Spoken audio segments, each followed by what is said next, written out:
আল্লাহ রাব্বুল আলামিন সূরা হুদের 24 নম্বর আয়াতে বলেছেন, মাসালুল ফারিকাইনি কাল আ'মা ওয়াল আসাম্মি ওয়াল বাসীরি ওয়াস সামি' হাল ইয়াস্তাবিয়ানি মাসালা আফালা তাযাক্কারুন।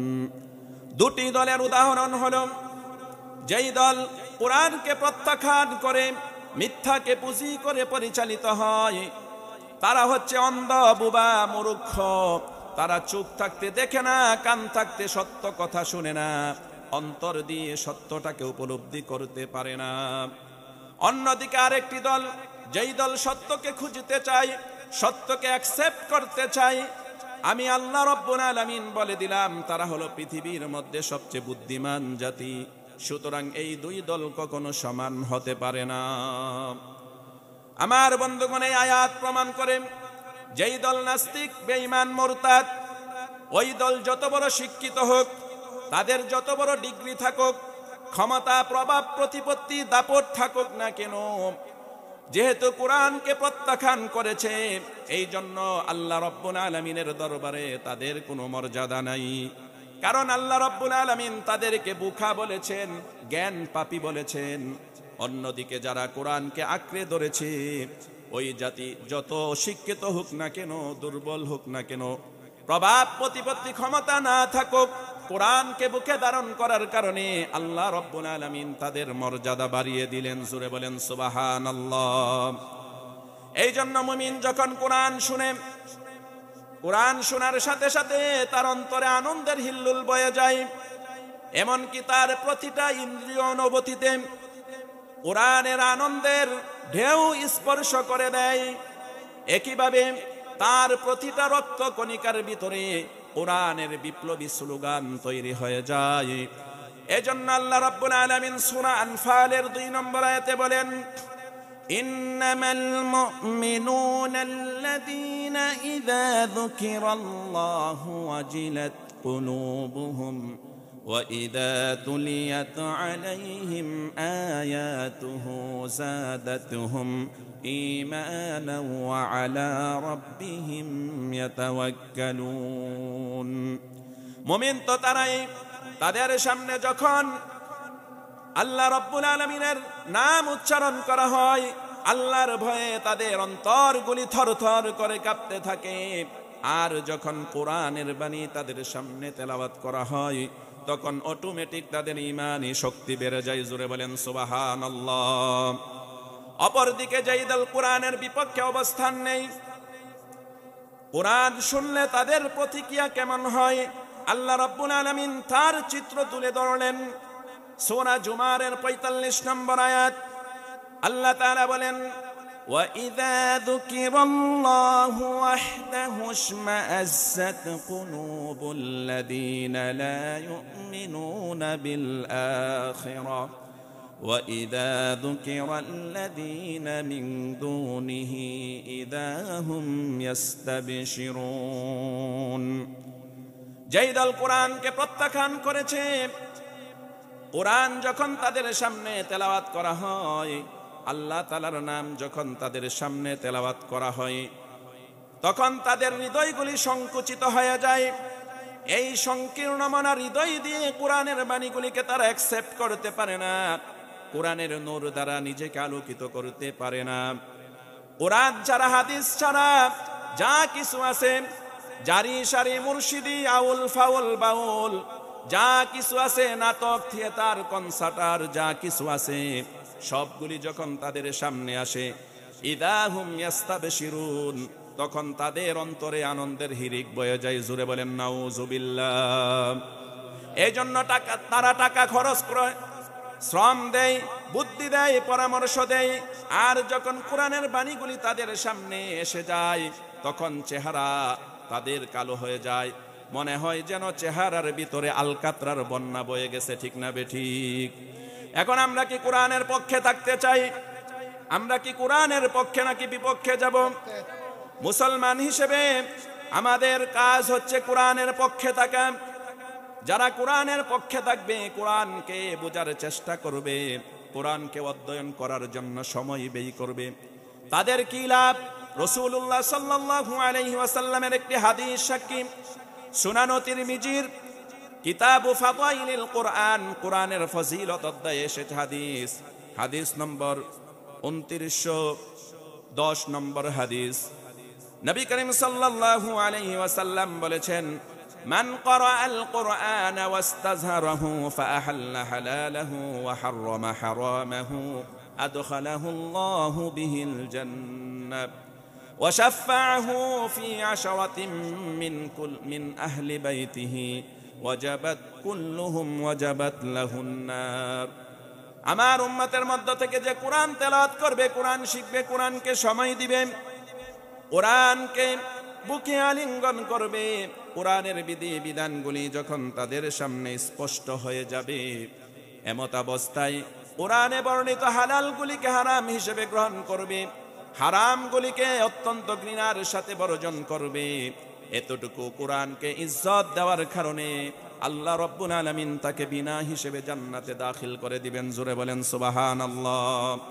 শুধু তাই নয়, কিয়ামতের ময়দানে আল্লাহ রাব্বুল আলামিন তাকে স্পেশাল পাওয়ার দিবেন, যেই পাওয়ারের বদৌলতে সে 10 জন ব্যক্তিকে জান্নাতে পৌঁছে দিবে, যাদের উপর জাহান্নাম ওয়াজিব করা হয়েছে। জোরে বলেন সুবহানাল্লাহ। আমার বন্ধুগণ, তাহলে আমরা সরাসরি কোরআন থেকে আলোচনা শুনি, আমরা কোরআনের দিকে চলে যাই। আমার বন্ধুগণ, আমি যে আয়াত তেলাওয়াত করেছি সূরা হুদের 113 নম্বর আয়াত, এবং সহিহ বুখারী কিতাবুল আওকাতিস সালাত থেকে 528 নম্বর হাদিস, এবং মেশকাতে এসেছে কিতাবুস সালাত অধ্যায়ে 519 নম্বর হাদিস।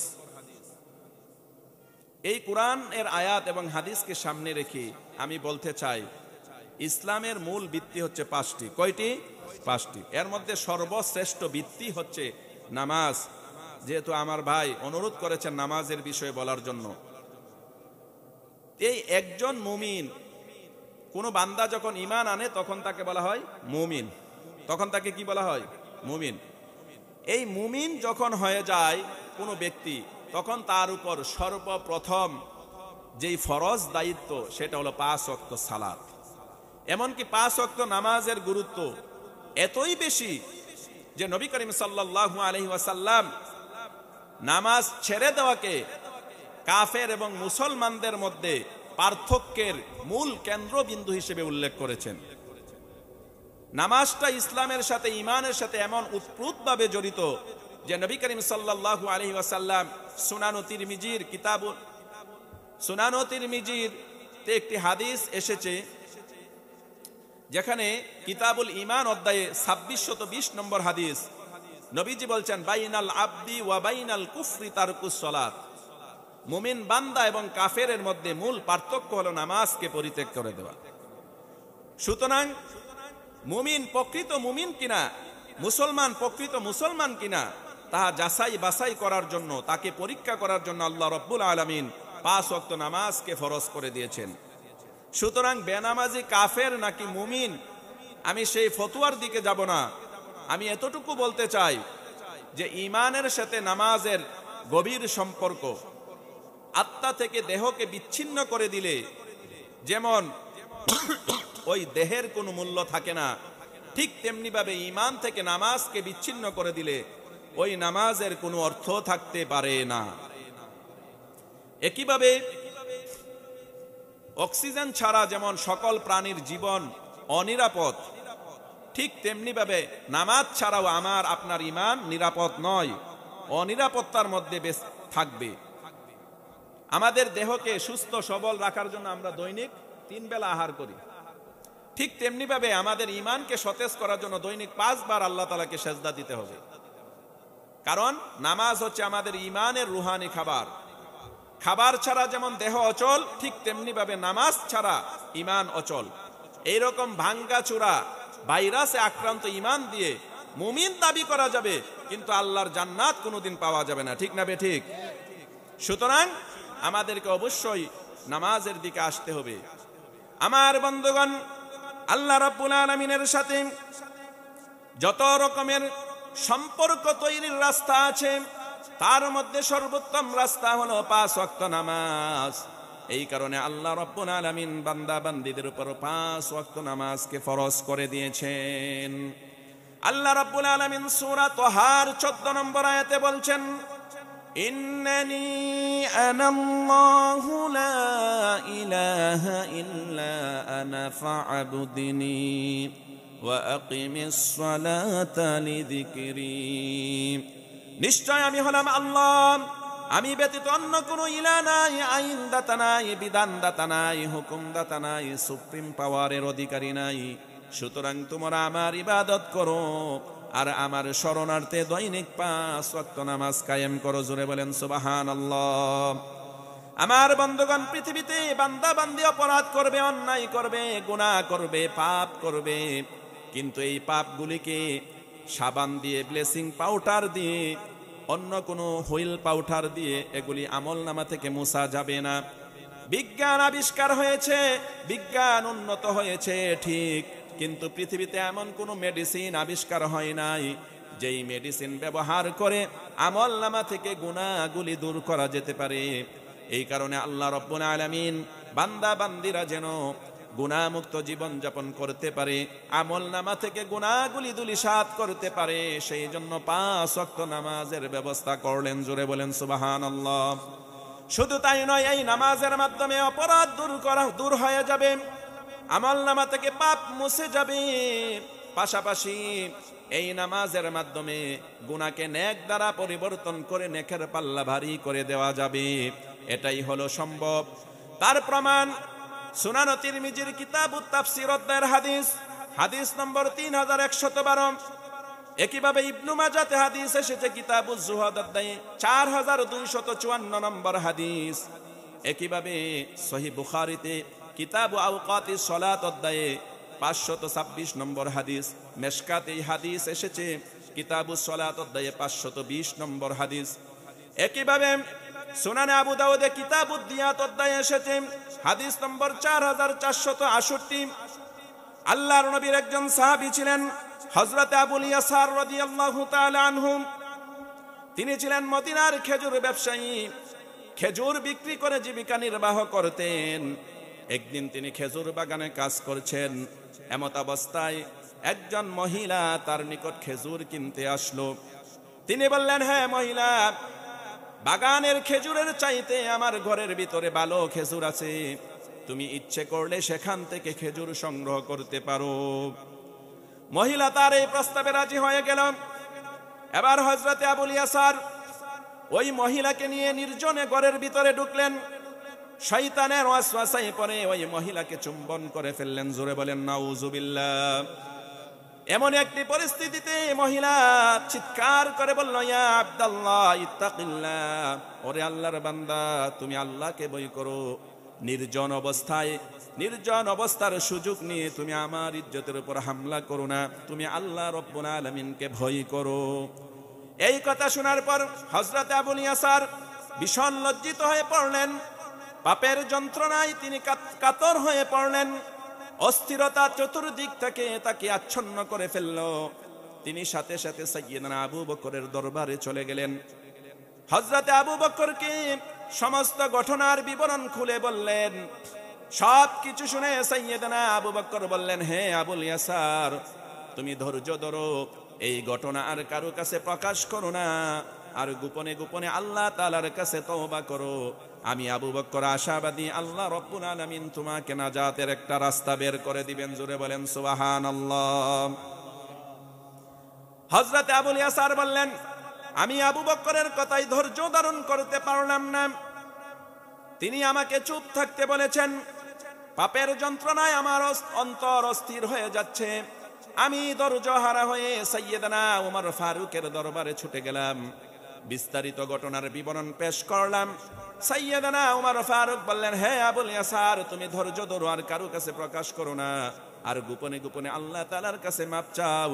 আল্লাহ রাব্বুল আলামিন তোমাকে নাজাতের একটি রাস্তা বের করে দিবেন। হযরত আবুল ইয়াসার বললেন, ওমরের কথা শুনে আমি হতাশায় আক্রান্ত হয়ে পড়লাম। ওমর আবু বকরের সুরে কথা বললেন, তার বক্তব্যের মধ্যে আমি নতুনত্বের কোনো ঘ্রাণ পেলাম না। সাথে সাথে আমি ধৈর্য হারা হয়ে সাইয়েদেনা উসমান রাদিয়াল্লাহু তাআলা আনহুর দরবারে চলে গেলাম। ওনাকে সব কিছু বললাম। বলার পর উনিও হযরত আবু বকর, হযরত উমরের সুরে কথা বললেন। তিনি বললেন, আবুল ইয়াসার, ধৈর্য ধরো, আর কারুর কাছে প্রকাশ করো না, গোপনে গোপনে তওবা করো। হযরত আবুল ইয়াসার বললেন, আমি আর ধৈর্য ধরতে পারলাম না, সরাসরি সাইয়েদনা আলী রাদিয়াল্লাহু তাআলা আনহুর কাছে চলে গেলাম। হযরত আলীর কাছে বিস্তারিত ঘটনার বিবরণ পেশ করলাম। তিনি সব কিছু শুনে বললেন, হে আবুল ইয়াসার, তুমি ধৈর্য ধরো, আর কারুর কাছে প্রকাশ করো না, তুমি গোপনে গোপনে আল্লাহ তাআলার কাছে মাপ চাও, আল্লাহ রাব্বুল আলামিন তোমাকে অতি শীঘ্রই নাজাতের রাস্তা বের করে দিবেন। আবুল ইয়াসার বললেন, আমি 4 জন সাহাবীর কাছে গেলাম, 4 জনের বক্তব্য একই রকম, তারা একই সুরে কথা বলছেন, আমাকে আশার আলো দিচ্ছেন না। আমি তাদের বক্তব্যে হতাশ হয়ে পড়লাম। এমত অবস্থায় আমি ধৈর্য ধারণ করতে না পেরে ভয়কে কাটিয়ে হযরত রাসূল আকরাম সাল্লাল্লাহু আলাইহি ওয়াসাল্লামের দরবারে সরাসরি হাজির হয়ে গেলাম। ইয়া রাসূলুল্লাহ, ইয়া হাবিবাল্লাহ, হালাকা সাহাবিকা ইয়াসার, আপনার সাহাবী আবুল ইয়াসার ধ্বংস হয়ে পড়েছে। হালাকতু নাফসি, আমি আমার নিজের আত্মাকে ধ্বংস করে ফেলেছি। রাসূল বললেন, আবুল ইয়াসার, পাগলামি করো না, কি হয়েছে ঘটনা খুলে বলো। আমি তখন রাসূল কারীমের দরবারে ঘটনার বিস্তারিত বিবরণ পেশ করলাম। ঘটনা শোনার পর রাসূলুল্লাহ আমার কাছ থেকে তার চেহারা মুবারক ঘুরিয়ে নিলেন। আমি বললাম, মনে হয় আমার নাজাতের রাস্তা বন্ধ হয়ে গিয়েছে।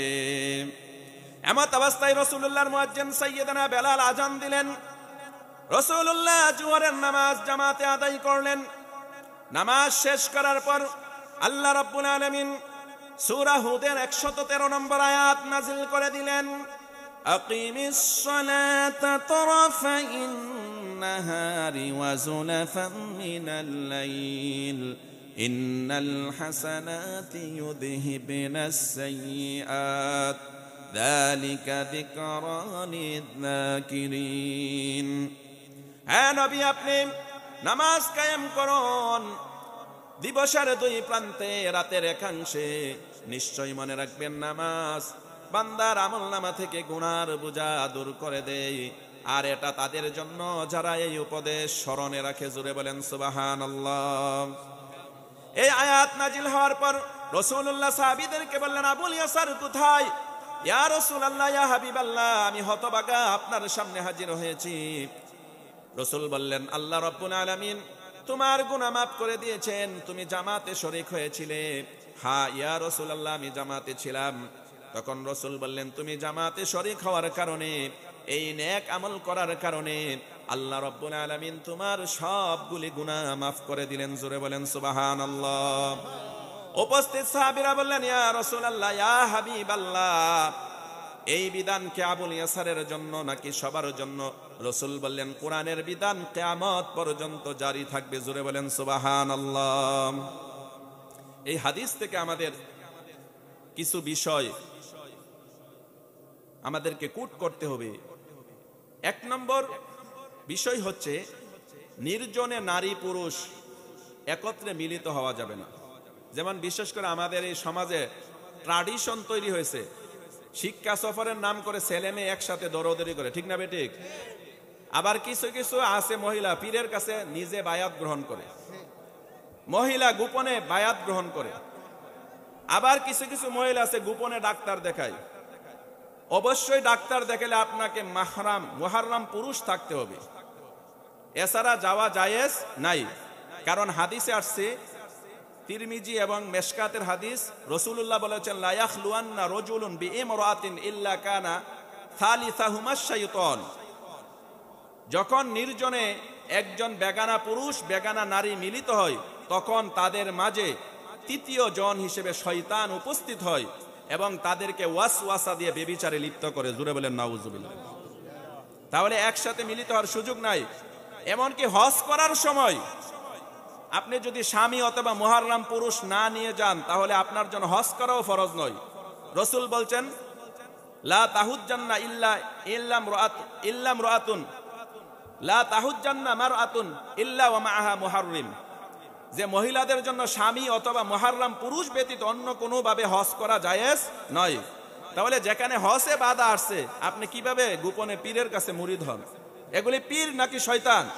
জোরে বলেন, এগুলি পীর নাকি শয়তান? এগুলি সমাজের ভাইরাস। সুতরাং এগুলি যেখানে পাবেন উত্তম মাধ্যম দিবেন, অন্ততপক্ষে মানুষ শিরক বেদাত থেকে বাঁচতে পারবে। ঠিক না বেঠিক? সম্মানিত সুধী, 2 নম্বর বিষয় হচ্ছে নেক আমলের মাধ্যমে নেক আমল আমাদের জন্য গুনার কাফফারা হয়ে যায়, যেমন এই হাদিস সাক্ষী। 3 নম্বর বিষয় হচ্ছে গুনাহ করার পর আমরা অনেকের কাছে শেয়ার করি, হুজুরের কাছে, মুফতির কাছে শেয়ার করি। আচ্ছা, মুফতি আর হুজুরকে আপনার গুনাহ দূর করতে পারবে? গুনাহ দূর করার মালিক কে? আল্লাহ। আল্লাহর কাছে আপনি গোপনে মাপ চাইবেন, শেয়ার করা যাবে না। এই কারণে 4 খলিফা একই বক্তব্য দিলেন যে আবুল ইয়াসার, তুমি এই গুনার কথা আর কারো কাছে শেয়ার করো না, গোপনে গোপনে তওবা করো। 4 নম্বর বিষয় হচ্ছে কোন গুনাহকে ছোট মনে করে অবহেলা করা যাবে না। কারণ ঈমান যাদের আছে তাদের যদি ছোট ছোট পাপ হয়ে যায়, তাহলে গুনাহ করার পর তার অন্তরে যাতনা সৃষ্টি হয়, আই হাই কি করলাম আমি এটা। যদি এই ধরনের টেন্ডেন্সি আপনার অন্তরে থাকে, তাহলে ঈমানের নূর আপনার অন্তরে আছে, এটা বুঝতে হবে। ঠিক না বেঠিক? আর যারা নাস্তিক, বেঈমান, মুরতাদ, মুনাফিক, তারা অপরাধ করার পর অনুতপ্ত হয় না, বরং আরো অহংকারী হয়ে ওঠে। ঠিক না বেঠিক? এই কারণে উসুলে ফিকাহের কিতাব নুরুল আনোয়ারে স্পষ্ট বক্তব্য এসেছে, ইন্নাস সগীরাতা তাজুররু ইলাল কাবীরা ওয়া ইন্নাল কাবীরাতা তাজুররু ইলাল কুফর ওয়া ইন্নাল কুফরা ইয়াদউ ইলান নার। যে সগীরা গুনাহ বারবার করলে এটা কবিরাতে রূপান্তরিত হয়, আর কবিরা গুনাহ বারবার করার মাধ্যমে ব্যক্তি কুফরির দিকে ধাবিত হয়। আর কুফর একমাত্র বান্দাকে জাহান্নামে নেওয়া ছাড়া তার আর কোনো কাজ নাই। বুঝাইতে পারলাম কিনা? 5 নম্বর বিষয় হচ্ছে 6 নম্বর বিষয়। 6 নম্বর বিষয় হচ্ছে যে আমরা নারী পুরুষ যারা আছি, আল্লাহ রাব্বুল আলামিন আমাদেরকে বিভিন্ন ধরনের বৈশিষ্ট্য দিয়ে সৃষ্টি করেছেন। পুরুষ হিসেবে তার এক বৈশিষ্ট্য, নারী হিসেবে তার আরেক বৈশিষ্ট্য। এই কারণে নারী এবং পুরুষের পারস্পরিক আকর্ষণ থাকবে। থাকবে কিনা? আপনি আদম আলাইহিস সালাতু ওয়াস সালামের কাহিনী জানেন না? জানেন কিনা? উনাকে সৃষ্টি করার পর হাওয়াকে যখন সৃষ্টি করলেন, তিনি স্পর্শ করার জন্য প্রস্তুত হলেন। আল্লাহ বলেন বিয়ার আগে কোনো স্পর্শ করা যাবে না। এই কারণে আমাদের সমাজে কিছু ভণ্ড ধর্মের লেবাসদারি মুনাফিক আছে, যারা বলে যে নারী পুরুষের পর্দার দরকার নাই, ভিতরে ঠিক থাকলে সব ঠিক। জুড়ে বলেন ঠিক। যে এই কথা বলে যে নারী পুরুষের প্রতি, নারীদের প্রতি আমার কোনো আকর্ষণ নাই, পর্দা করার দরকার নাই, তাকে আমরা ওইভাবে দেখি। মনের পর্দাই হলো বড় পর্দা। এগুলি হচ্ছে শয়তান, এবং আমি বলবো সে পুরুষ নামের কলঙ্ক, তাকে তাড়াতাড়ি ডাক্তার দেখানো উচিত, কারণ সে মঙ্গল গ্রহের প্রাণী। ঠিক না বেঠিক? সুতরাং এই বিষয়গুলি আমাদেরকে সাবধান থাকতে হবে, যে এই কারণে শরীয়তে, ইসলামী শরীয়তে যেন কোনো অঘটন না ঘটে, সেই জন্য পর্দার ব্যবস্থা করেছে। পর্দা কোনো প্রথা নয়, এটা হলো ফরজে আইন বিধান। ঠিক না বেঠিক? যে প্রথা বলবে সে কুরআন সম্পর্কে অজ্ঞ এবং ইসলামের দুশমন। ঠিক না বেঠিক? আল্লাহ তাআলা এই সমস্ত মুনাফিকদেরকে আমাদেরকে হেফাজত করুক মুনাফিক থেকে। সবাই বলে আমিন। সম্মানিত সুধী, আল্লাহ তাআলা বলছেন আকিমিস সালাত, নামাজ কায়েম করো। কি করো? নামাজ কায়েম করো। 82 জায়গার উপরে বলছেন আদ্দুস সালাত, নামাজ আদায় করো, এই কথা বলে নাই। এই কারণে ভণ্ড দেওয়ানবাগি যারা আছে দেখবেন তারা লিখে রাখে নামাজ কায়েম করুন। নামাজ পড়ার দরকার না, নামাজ কায়েম করুন। আচ্ছা, নামাজ কায়েমের অর্থ কি আমরা অনেকে জানি না, জানি কিনা? এটা বোঝার দরকার আছে কিনা? তাহলে নামাজ কায়েমের 1 নম্বর অর্থ হলো রাষ্ট্রীয় পর্যায়ে নামাজ বাধ্যতামূলক করতে হবে। অর্থাৎ রাষ্ট্রের যত সেক্টর আছে, অফিস, আদালত, স্কুল, কলেজ, বিশ্ববিদ্যালয় যা আছে, সব সেক্টরে নামাজ কায়েম করতে হবে, নামাজ বাধ্যতামূলক করতে হবে। তার যদি বাধ্যতামূলক এই আইন না থাকে, তাহলে এই আইন হবে ঠিক। তার দলিল আল্লাহ রাব্বুল আলামিন সূরা হজের 41 নম্বর আয়াতে দলিল দিলেন, আল্লাযীনা ইম্মাক্কান্নাহুম ফিল আরদি আকামুস সালাতা ওয়া আতাবুজ যাকাতা ওয়া আমারু বিল মা'রুফি ওয়া নাহাউ আনিল মুনকার ওয়ালিল্লাহি আকিবাতুল উমুর। আল্লাহ তাআলা বলছেন, মানুষের মধ্য থেকে এমন কিছু মানুষ আছে যাদেরকে আমি রাষ্ট্রের ক্ষমতা দিলে, রাষ্ট্রের মসনদে বসালে তারা 4 দফায় কাজ করবে। জুড়ে বলেন কয় দফা? 4 দফায় তারা কাজ করবে। 1 নম্বর, নামাজ রাষ্ট্রের সব জায়গায় বাধ্যতামূলক করবে। 2 নম্বর, ধনীদের কাছ থেকে যাকাতের মাল উসুল করে করে ফকির মিসকিনদের মাঝে ইনসাফ ভাবে বিতরণ করবে। 3য় পর্যায়ে তারা সৎ কাজের আদেশ করবে। 4র্থ পর্যায়ে তারা অসৎ কাজে বাধা দিবে। এই কাজ আমাদের করার দরকার আছে না নাই? এই কাজ শুধু নফল আর ফরজ না, ফরজে আইন, আল্লাহ তাআলার বিধান। সুতরাং নামাজ কায়েমের 1 নম্বর হলো রাষ্ট্রের সব জায়গায় নামাজকে বাধ্যতামূলক করতে হবে। এমনকি নামাজ কায়েমের গুরুত্বের ব্যাপারে নবী করিম সাল্লাল্লাহু আলাইহি ওয়াসাল্লাম স্পষ্টভাবে বলেছেন। সহিহ বুখারী কিতাবুল ঈমান অধ্যায়ের 8 নম্বর হাদিস, একইভাবে মুসনাদে আহমদে এসেছে 6022 নম্বর হাদিস, একইভাবে মুসনাদে আরেকটি হাদিস 6309 নম্বর হাদিস। নবী করিম সাল্লাল্লাহু আলাইহি ওয়াসাল্লাম বলেছেন, বুনিয়াল ইসলামু আলা খামস, শাহাদাতু আল্লা ইলাহা ইল্লাল্লাহু ওয়া আশহাদু আন্না মুহাম্মাদান আবদুহু ওয়া রাসূলুহু ওয়া ইকামিস সালাত ওয়া ইতাইজ যাকাত ওয়াল হজ্জ ওয়া সাওমি রমাদান। ইসলাম 5টি পিলারের উপর স্থাপিত। 1 নম্বর, এই সাক্ষ্য দেওয়া আল্লাহ ছাড়া কোনো ইলাহ নাই, আইন দাতা নাই, বিধান দাতা নাই, হুকুম দাতা নাই, হযরত মুহাম্মদ সাল্লাল্লাহু আলাইহি ওয়াসাল্লাম তার প্রিয় বান্দা এবং রাসূল, কালেমার ঘোষণা দেওয়া। 2 নম্বর, নামাজ প্রতিষ্ঠা করা। 3 নম্বর, হজ করা। 4 নম্বর, যাকাত দেওয়া। 5 নম্বর, রমজানের রোজা রাখা। আমার বন্ধুগণ, নামাজ যখন রাষ্ট্রের সব জায়গায় কায়েম হয়ে যাবে, তখন প্রত্যেকটা মানুষ তাকওয়া অর্জন করবে। কারণ নামাজ ব্যতীত তাকওয়া অর্জন হয় না। এই জন্য নামাজ কায়েমের আন্দোলন আমাকে আপনাকে করতে হবে।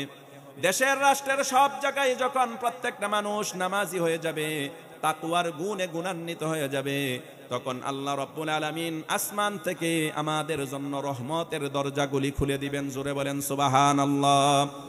সূরা আরাফের 96 নম্বর আয়াত, আল্লাহ রাব্বুল আলামিন বলছেন, ওয়ালাউ আন্না আহলাল কুরা আমানু ওয়াত্তাকাউ লাফাতাহনা আলাইহিম বারাকাতিম মিনাস সামা। যদি কোনো দেশের লোকেরা ঈমান আনার পর তাকওয়াবান হয়, তাহলে আমি আল্লাহ রাব্বুল আলামিন অবশ্যই আসমান থেকে তাদের জন্য বরকতের দরজা খুলে দিব। জোরে বলেন সুবহানাল্লাহ। তাহলে 1 নম্বর, নামাজ কায়েমের অর্থ হলো রাষ্ট্রের সব জায়গায় নামাজ বাধ্যতামূলক করতে হবে। 2 নম্বর, নামাজ কায়েমের অর্থ হলো নিজে নামাজ পড়তে হবে, পরিবার পরিজনকে নামাজের তাকিদ দিতে হবে। আল্লাহ রাব্বুল আলামিন সূরা তাহার 132 নম্বর আয়াতে বলছেন, ওয়া'মুর আহলাকা বিস-সালাতি ওয়াসতাবির আলাইহা লা নাসআলুকা রিজকান নাহনু নারযুকুক ওয়াল আকিবাতু লিত-তাকওয়া। হে নবী, আপনি নিজে নামাজ পড়েন, আপনার পরিবার আহাল যারা আছে তাদেরকে নামাজের নির্দেশ দেন। কারণ রিজিক আমি আপনার কাছ থেকে চাই না, বরং আপনাদেরকে আমি রিজিক দেই। জোরে বলেন সুবহানাল্লাহ। তাহলে নিজে নামাজ পড়লে হবে নাকি পরিবার পরিজনকে পড়াইতে হবে? কি বলেন? আমার সাথে একমত? এটা আমার আপনার উপর ফরজ দায়িত্ব, যারা পরিবারের দায়িত্বশীল। যদি আপনি পরিবারকে নামাজের তাকিদ দেন, বলেন, আপনার দায়িত্ব শেষ। আর তারা যদি না পড়ে, এই ব্যাপারে আপনাকে কিয়ামতের ময়দানে জিজ্ঞাসাবাদ করা হবে না। আর যদি আপনি আপনার দায়িত্ব পালন না করেন, তাহলে কিয়ামতের ময়দানে বিচারের কাঠগড়ায় আল্লাহ রাব্বুল আলামিন আপনাকে দাঁড় করাবে। ঠিক না বেঠিক? তার দলিল সহিহ বুখারী খুলবেন, কিতাবুল আহকাম অধ্যায়ের হাদিস, হাদিস নম্বর 7138। আল্লাহর নবী বলেছেন, আলা কুল্লুকুম রাঈন ওয়া কুল্লুকুম মাসউলুন আন রাইয়াতিহি। উম্মতেরা সাবধান, সাবধান, তোমাদের প্রত্যেকে রাখাল, দায়িত্বশীল। তোমাদের প্রত্যেককে কাল কিয়ামতের ময়দানে দায়িত্বের ব্যাপারে জিজ্ঞাসাবাদ করা হবে। ফাল ইমামুল্লাযী আলান নাসি রাঈন ওয়া হুয়া মাসউলুন আন রাইয়াতিহি। যিনি জনগণের শাসক, যিনি জনগণের নেতা, তাকেও জনগণের দায়িত্বের ব্যাপারে জিজ্ঞাসাবাদ করা হবে।